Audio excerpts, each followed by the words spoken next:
I was on a hike with my family on Saturday when my boss sent me a text that said, "Making sure you saw this." Oh, wow. Hey, there's my reporting excerpted by the president on Twitter. Now, it was not my reporting on climate change or implicit bias or misinformation or the pandemic. Nope. It was a story I did about a 2019 conference in Las Vegas in which hackers publicly cracked open a bunch of voting equipment to test vulnerabilities. So I went back to the same cybersecurity experts to ask what they make of this election and whether there's evidence for what the president is using our work to imply. Last year, we went to this event, the Voting Village, part of a hacker conference called DEF CON. Since 2017, it's given democracy-minded hackers a chance to test the security of voting machines. Let's be clear. Hackers with time and tools found their way inside pretty much everything. And what's really shocking is just how easy it all seems to be. Everybody basically says, "Oh yeah, no, I got it. I just crack into this and then I do this. It's easier than using the key."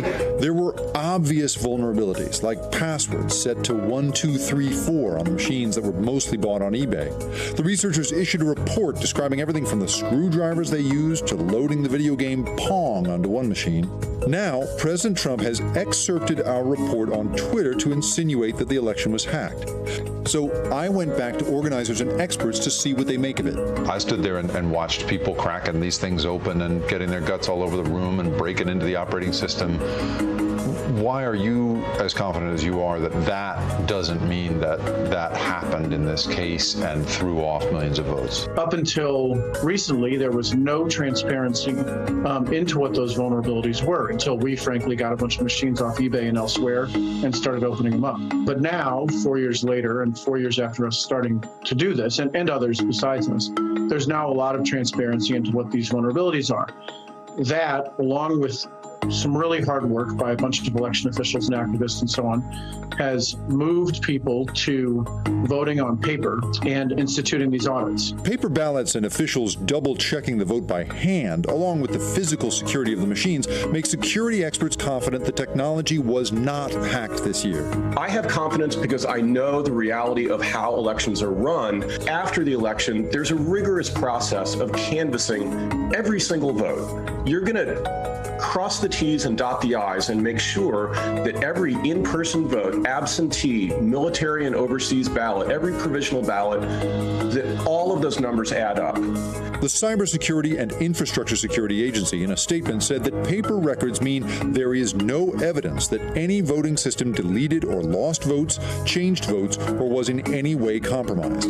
And the nation's two largest voting technology companies reported an accurate, reliable, and efficient recording of votes, and that ballots were accurately tabulated. The results are 100% auditable. We reached out to CISA and Dominion specifically for this report. CISA had no further comment, and Dominion did not reply to our request. There's no evidence that the DEF CON hacking event has directly led to changes by the companies that make voting machines. Nationally, voting systems are more secure than they were 4 years ago. Several states Donald Trump won in 2016, like Georgia and Pennsylvania, used much more vulnerable systems back then, shown in red.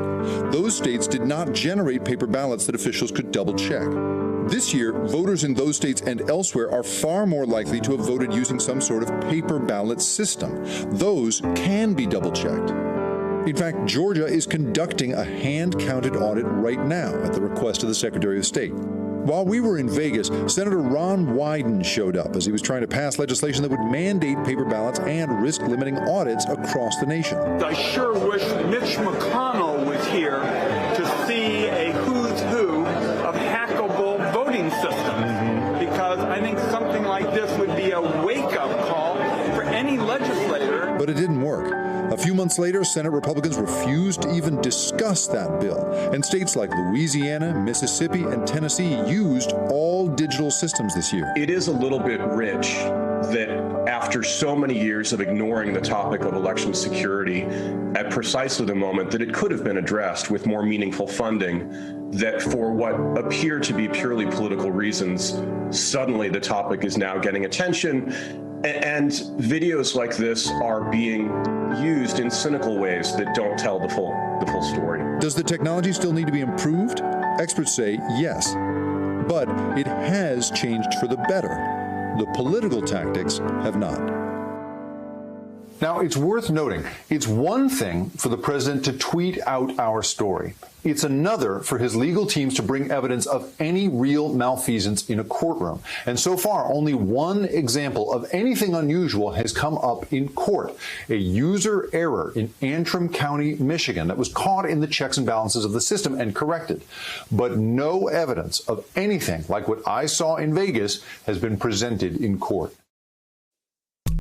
Hey, NBC News viewers, thanks for checking out our YouTube channel. Subscribe by clicking on that button down here and click on any of the videos over here to watch the latest interviews, show highlights, and digital exclusives.